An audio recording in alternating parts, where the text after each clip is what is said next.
마가복음 14장이 되겠습니다. 신약성경 80쪽 마가복음 14장 32절로 42절까지 우리 한 절씩 교독하겠습니다. 신약성경 80쪽 마가복음 14장 32절로 42절까지. 성경 글이 작으신 분은 앞에 자막 보시고 한 절씩 교독합니다.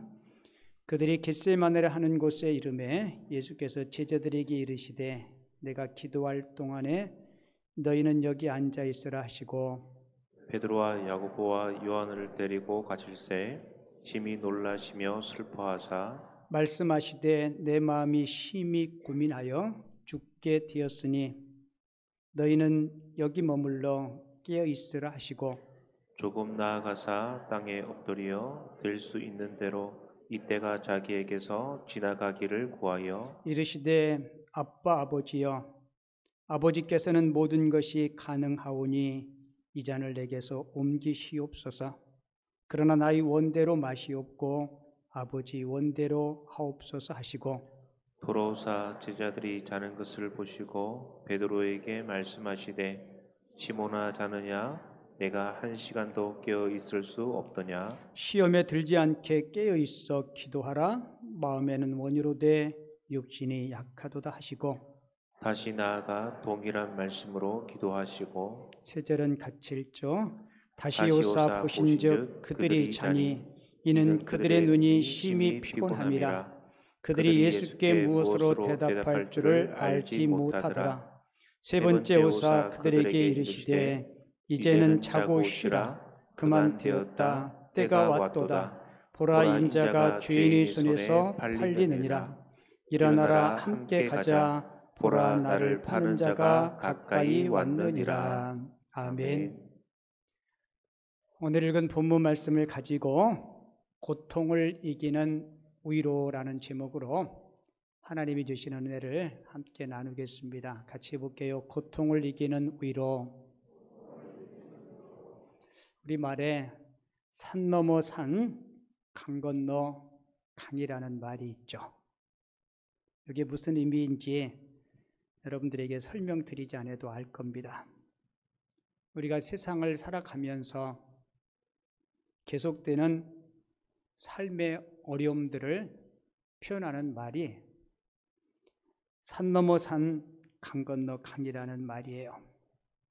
아마 여러분들이 인생의 뒤안길을 뒤돌아보면 내가 어떻게 그 강을 그때 건넜는지, 어떻게 그 높은 산을 건너왔는지, 어떤 때는 너무너무 힘들고 어려워서 삶을 포기하고 싶은 생각들이 나의 마음속에 엄습해 온 것을 경험한 성도님들도 계실 거예요. 근데 지나고 보면 다 하나님의 은혜로, 하나님의 사랑으로 지금까지, 오늘까지 여기까지 이르게 하신 줄을 믿습니다. 앞으로 여러분들이 남은 생애에도 넘어야 될 산이 있을까요? 없을까요? 분명히 있을 겁니다. 넘어야 될 산이 있을 것이고 건너야 될 강이 분명히 있을 거예요. 하지만 여러분 꼭 기억하세요. 앞으로 남은 생애 가운데도 지금까지 함께 하신 하나님이 여러분들이 도움이 되시고 여러분들과 함께 물이 여러분들을 침몰지 못하게 하시고 불꽃이 여러분들을 사르지도 못하도록 주께서 보호하시고 인도해 주실 것입니다. 하나님을 모르는 세상 사람들은 우리 인생을 일컬어서 고통의 바다라고 그렇게 표현합니다. 그래서 우리 인생을 인생사고, 그러니까 인생의 4가지 고통, 태어나고 늙고 병들고 죽는 인생의 생로병사, 이것을 고통의 바다 그리고 인생의 사고라고 이야기해요. 여러분 생로병사는 어느 누구도 피할 수 없습니다. 근데 하나님을 모르는 세상 사람들은 우리가 태어나고 나이 먹고 때로는 살면서 병들고 죽는 것을 고통이라고 이야기하지만 성경이 바라보는 세계관은 그렇지 않죠. 자, 세상 사람들은 태어남을 고통이라 그래요. 그래서 첫 번째 고통이 생고입니다. 생고.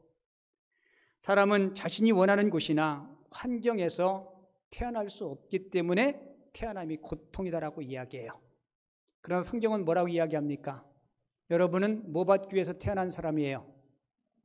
우리 노래 부르잖아요. 당신은 사랑받기 위해 태어난 사람. 여러분, 이 복음송은요, 믿지 않는 세상 사람들도 많이 불러요. 사랑받기 위해서 태어난 하나님의 놀라운 계획 가운데, 섭리 가운데 하나님은 우리를 이 땅에 보내주셨습니다. 그리고 세상 사람들은 두 번째는 나이 먹고 늙어가는 이 노고, 늙어감을 피할 수 없다라고 이야기합니다. 여러분, 나이 먹고 늙는 게 서럽고 두렵나요? 반갑진 않죠. 그래도 감사한 것은요, 똑같이 같이 먹는다는 거예요. 나만 먹고 나만 늙으면 억울할 텐데 똑같이 한 해에 한 살씩 먹어요. 자, 그런데 여러분 꼭 기억하세요. 우리가 태어나서 나이 먹으면 육신은 후퇴하고 육신은 늙어지지만 신앙 안에 있는 저와 여러분들의 속사람, 우리 내면은 더욱더 성숙해 감으로 인해서 기뻐하고 감사할 수 있기를 바랍니다. 세 번째 고통은 뭘까요? 생로병, 병고예요. 병고. 병들고 아픔을 피할 수 없습니다.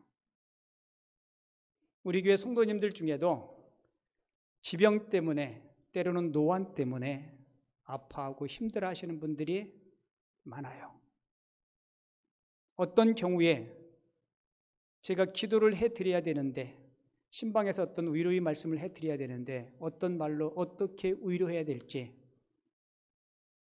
그렇게 많이 아파하고 힘들어하는 분들이 계세요. 자, 그럼에도 내가 연약하고 병들고 아플 때 더 주님을 찾게 되고 주님을 의지하면서 우리는 그런 질병의 고통 속에서도 살아계신 하나님을 체험할 수 있는 은혜를 하나님께서 허락해 주신다는 겁니다. 그래서 많은 분들이 질병 가운데서 기도 가운데 치료받고 회복되는 은혜를 구하게 돼요. 그리고 마지막 네 번째의 고통이 뭐예요? 죽음의 고통. 여러분, 죽음을 어느 누구도 피할 수가 없습니다. 죽음을 좋아하고 죽음을 바라고 소망하는 사람들은 없어요. 그래서 흔히 세상 사람들은 죽으면 끝이라고들 이야기합니다. 하지만 성경은 죽음을 끝이라고 이야기하지 않아요. 죽음은 영원한 천국의 문을 여는 열쇠이고 천국의 관문입니다. 그래서 우리 교회 연세 드신 어르신들, 여러분 임종을 준비하시고 영원한 천국을 위해서 하나님 앞에 기도할 수 있기를 바랍니다. 저희 둘째 형님이 목사님인데요, 은퇴하셨어요. 지금 나이가 한 70 너무 많아가지고, 나이가 많은 게 아니고 형제가 많아서 제 나이 외에는 잘 몰라요. 그런데 분명한 것은 80은 안 됐고 70은 넘었으니까 한 70, 한 6, 7쯤 됐을 거예요. 당뇨가 심하셔서 옆에 인슐린 시간마다 공급해주는 기계 있죠. 그걸 옆에다 차고 다녀요. 시간 되면 쭈르륵 이렇게 공급해주고. 그런데 형님한테, 형님은 당뇨도 있고 하나님 나라에 갈 날이 가까운 것 같은데 어때요? 그랬더니 차라리 이거 떼버리고 하나님 나라에 갔으면 좋겠다고. 천국에 가면 고통도 없고 당뇨도 없고 아픔도 없고 슬픔도 없고 추위도 저희도 없고 얼마나 좋은 것인지, 그런 천국에 대한 구원에 대한 확신이 마음속에 있으니까, 그렇다고 해서 몸 관리를 막 안 하고 그런 거 아니에요. 운동도 열심히 하시고 최선을 다해요. 여러분 그렇게 하셔야 돼요. 특별히 우리 교회 연로하신 어르신들 마지막 임종을 위해서 하나님 나라를 사모하면서 죽음도 준비할 수 있는 지혜 성도님들이 꼭 되어줄 수 있기를 주님의 이름으로 축원을 드립니다. 우리가 경험하는 고통은 보통 너나 나나 할 거 없이 모든 사람이 보편적으로 겪게 되는 이런 자질구레한 고통들도 있어요. 그러나 어떤 고통은 내가 감당하기 어려운, 그리고 충격적인 고통이 엄습해 올 때도 있습니다. 때로는 모르고 당하는 고통은 모르기 때문에 차라리 담담하게 지낼 수가 있어요. 그런데 어떤 고통은 이미 그 고통, 죽음에 대한 두려움들이 서서히 내게 닥쳐옴을 느끼고 깨닫고, 그리고 죽음과 어떤 고통과 싸워야 되는 것들을 직감하고 이미 알고 있는 분들도 계십니다. 지금은 고인이 되셨는데 윤지환 성도님이라고 췌장암으로 돌아가셨어요. 40대 초반인데 췌장암 초기라고 그래서 희망을 가지고 치료를 시작했는데 이게 급속하게 악성으로 돼서 결국은 천국으로 갔는데 의사 선생님이 앞으로 기르면 3개월쯤 되겠습니다. 여러분 그 이야기를 들었을 때 그 마음이 어떻겠어요? 아마 어느 누구도 당사자가 아니면 그 마음을 우리가 헤아리지 못할 거예요. 제가 자주 신방 가고 본인도 우리 교회에서 세례를 받고 장례식도 제가 가서 이렇게 치러드렸는데요.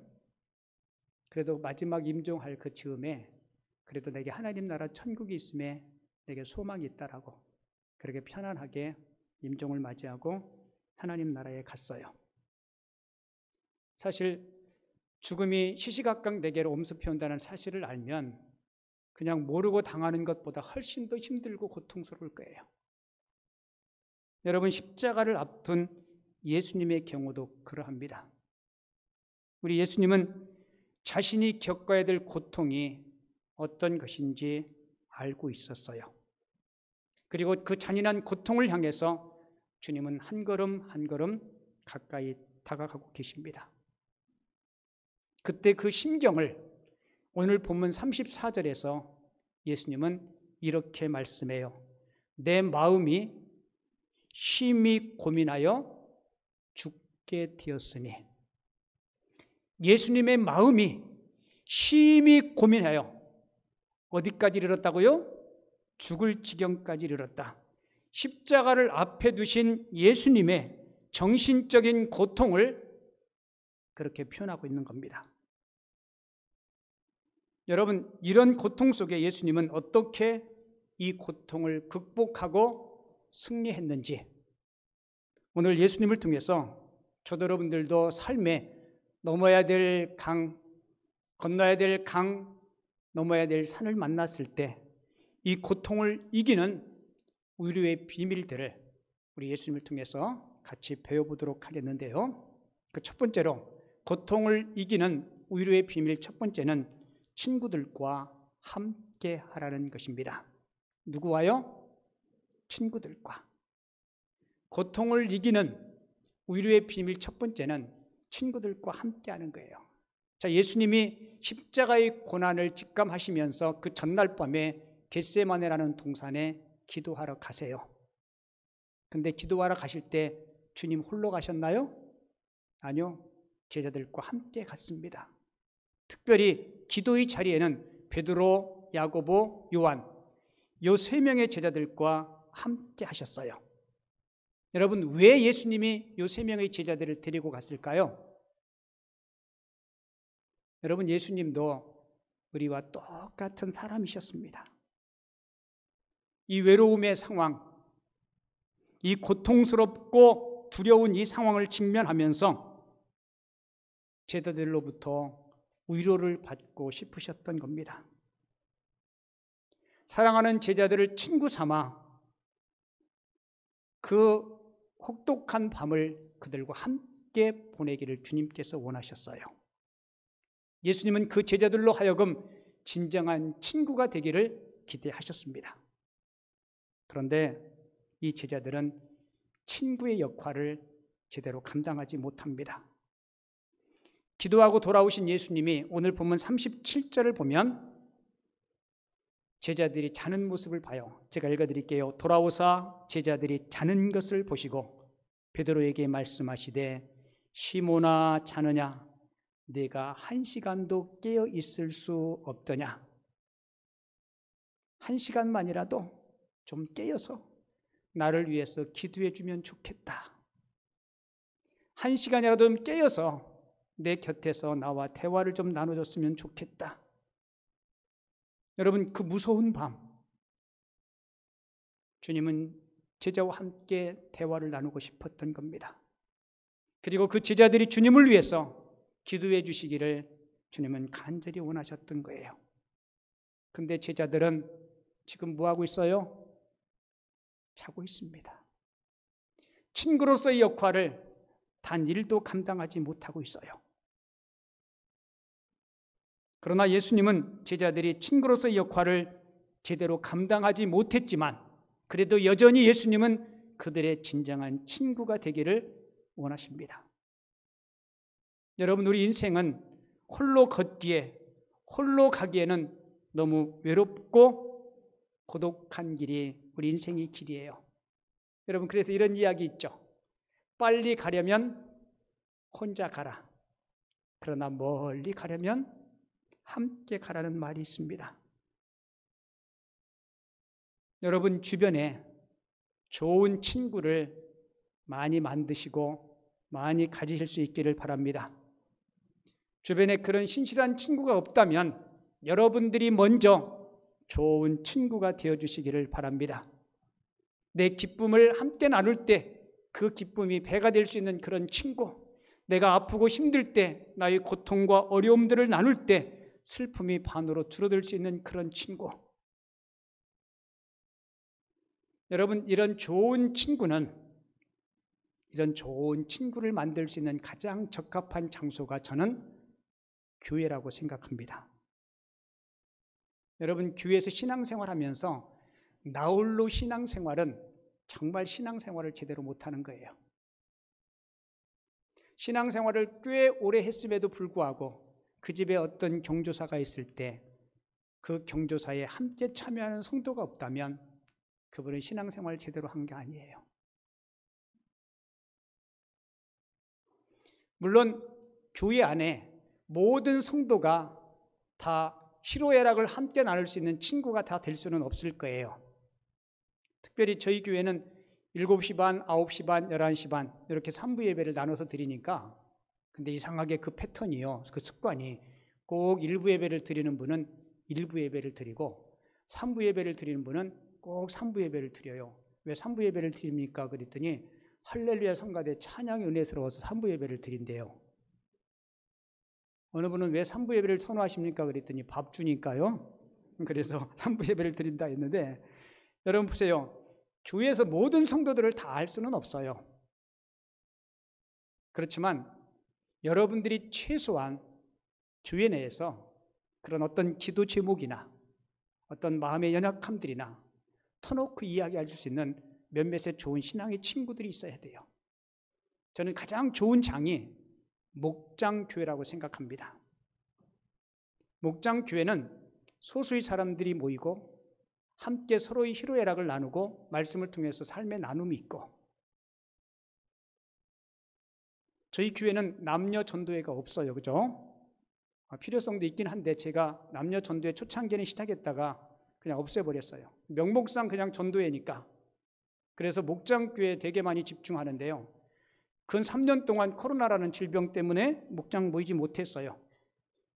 이제 9월 달부터 후반기에 목장 모임을 시작하는데 여러분들이 가능하면 일주일에 한 번 목장 모임에 꼭 시간 내서 참석하시고 내가 목장에 가서 좋은 친구를 만나야 되겠다 이런 기대감을 가지고 참석하는 것도 좋고요.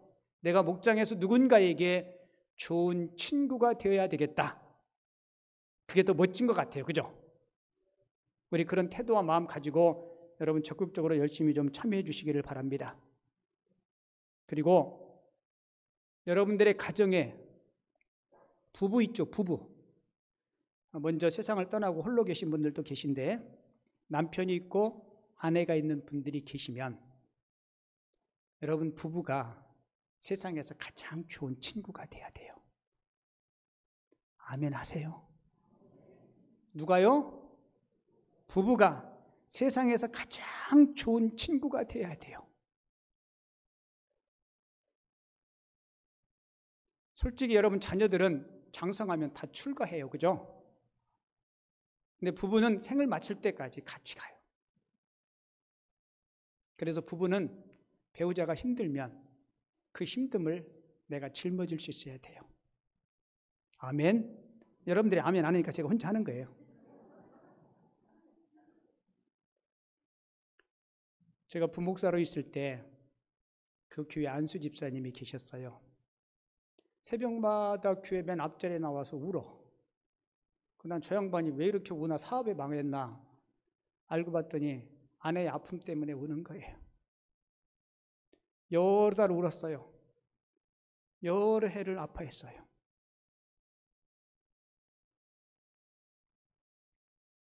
그리고 저는 교회 개척 나와서 그 뒤에 어떻게 됐는지 몰랐죠.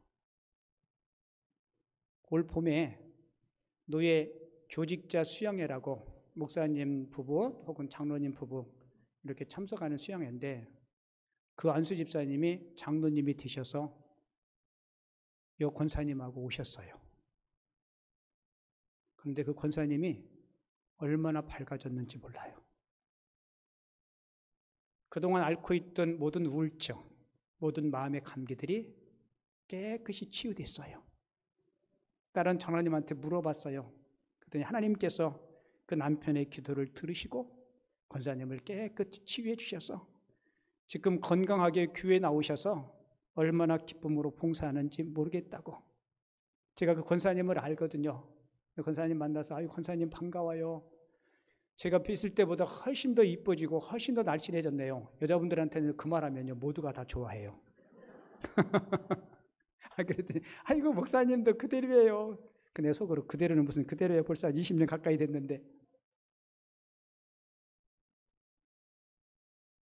여러분 부부 사이에 서로 우애하고 아끼고 사랑하고 우리 결혼식 때 선서하잖아요. 그죠? 검은 머리가 뭐 될 때까지 파뿌리는 잘하네. 그죠? 이렇게 선서해요. 건강할 때나 아플 때나 성공할 때나 실패할 때나 여전히 지금의 마음과 같이 사랑하고 존중하고 섬기겠습니다.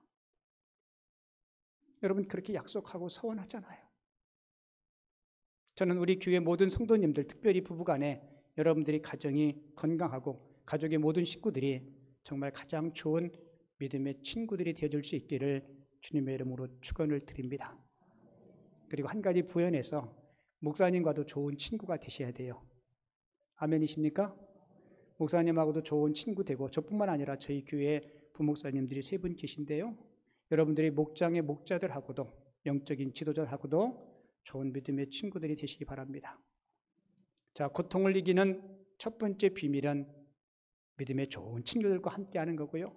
그리고 두 번째는 하나님과 함께하는 것을 배우시기 바랍니다. 자, 사람 친구가 나를 위로해 주는 데는 한계가 있어요. 그렇죠? 아무리 부부라도 한계가 있습니다. 자, 예수님의 제자들도 주님은 그들에게 위로를 받고 싶었지만 친구로서의 역할을 제대로 감당하지 못해요. 이때 주님께서 취한 행동이 뭘까요? 자, 누가복음 22장 41절에 보면 오늘 본문과 병행 구절인데요. 자, 제자들이 자고 있는 상황이에요. 제가 읽어드릴게요. 제자들을 떠나 돌 던질 만큼 가서 무릎을 꿇고 뭐해요? 기도했다라고 이야기하죠. 제자들이 주님의 진정한 위로와 격려가 되지 못할 때 주님은 다음 방법으로 하나님을 찾습니다. 한자로 친구를 직이라고 하죠.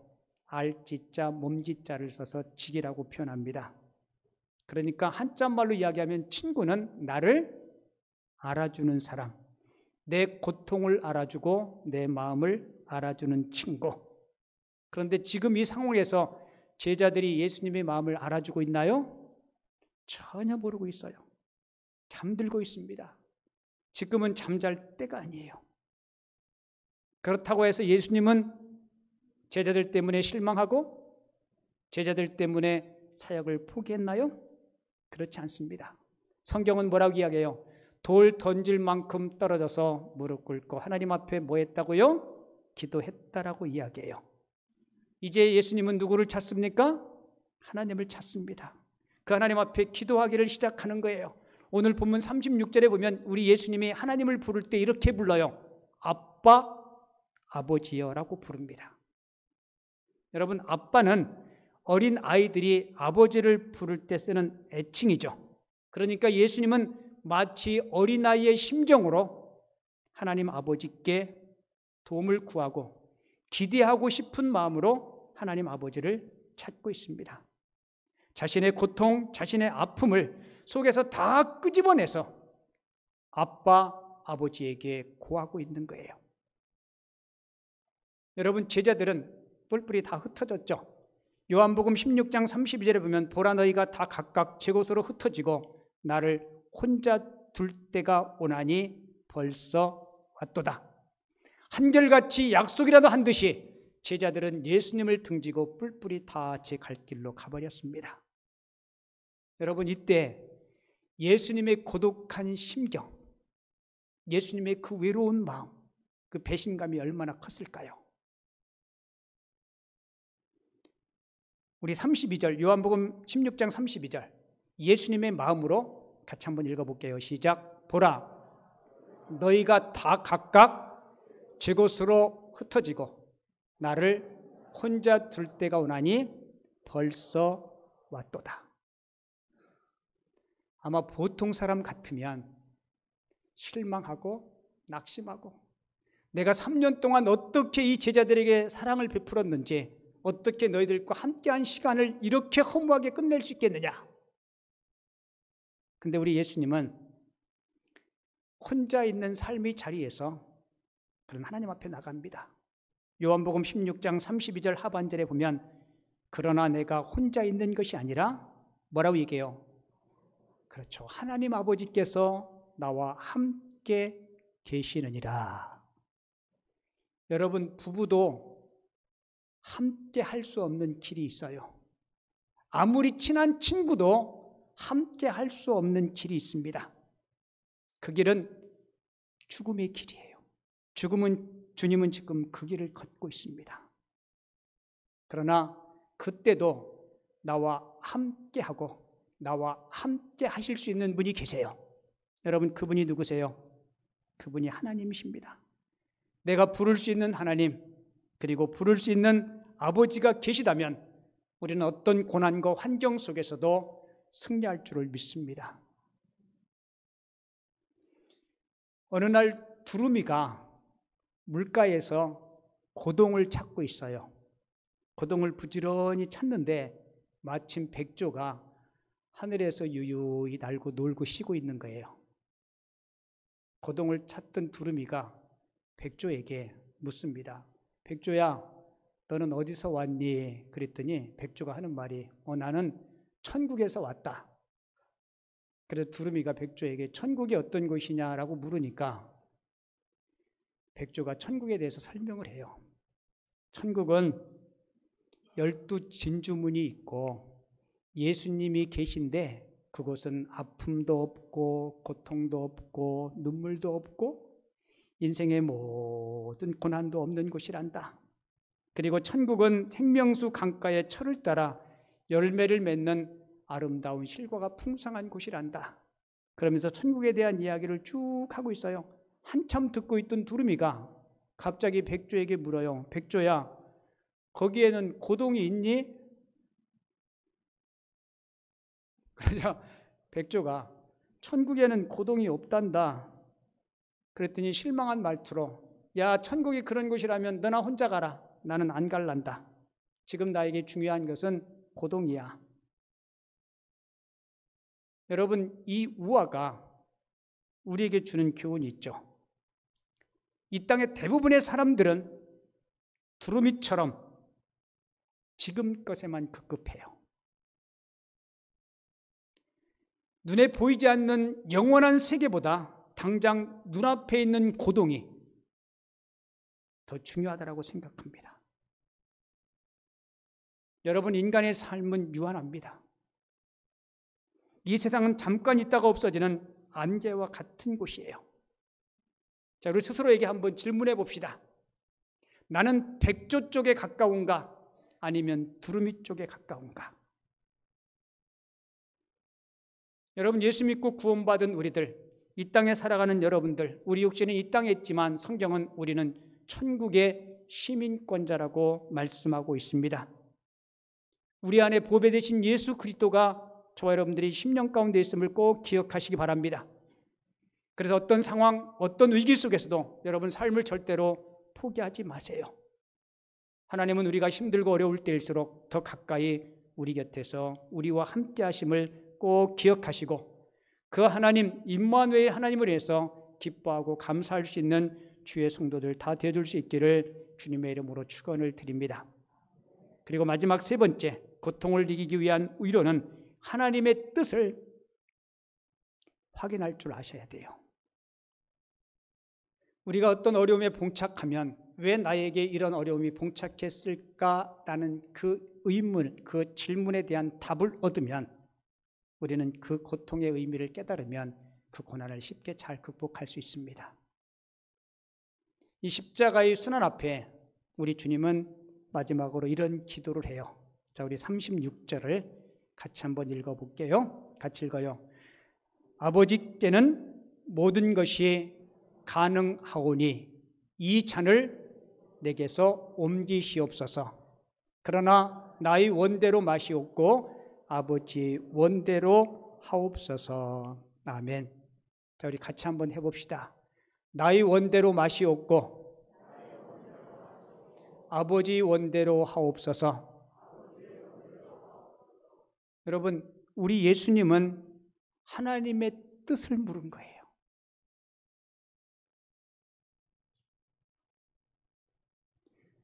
자신의 고통과 아픔이 있었지만 내가 십자가를 져야 되는 하나님의 뜻을 우리 예수님은 깨닫고 순종했습니다. 그 예수님의 순종 때문에 십자가를 통한 인류 구원의 뜻을 이루신 거예요. 성도들이 교회에서 신앙생활 하면서 많이 듣는 이야기들이 있죠. 은혜, 사랑, 용서, 감사, 평안, 온유함. 근데 성도님들이 들으면서 별로 그렇게 맞는데 이렇게 팍 순종하기 꺼려하는 단어들이 몇 개 있어요. 그 중에 하나가 순종, 헌신, 십자가.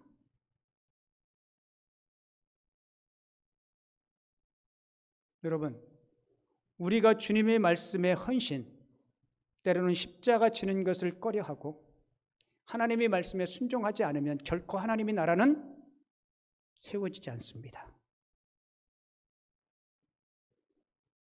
그런데 점점 현대 많은 성도와 신앙인들이 십자가를 지려고 하지 않아요.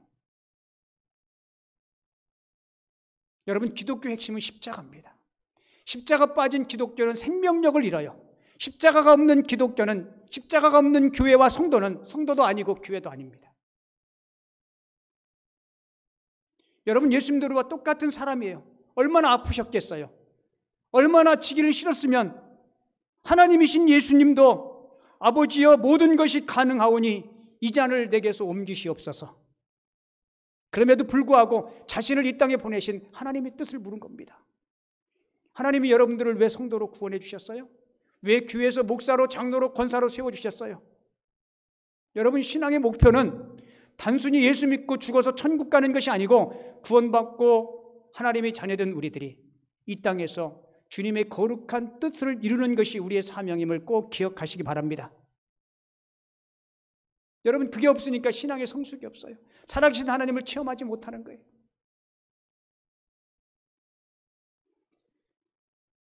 아프리카에서 성공스럽게 선교 사역을 감당했던 데이빗 리빙스톤이라는 선교사님이 계십니다. 아프리카 정글에서 선교 활동을 하면서 죽을 고비를 수도 없이 넘겨요. 때로는 풍토병에 걸려서,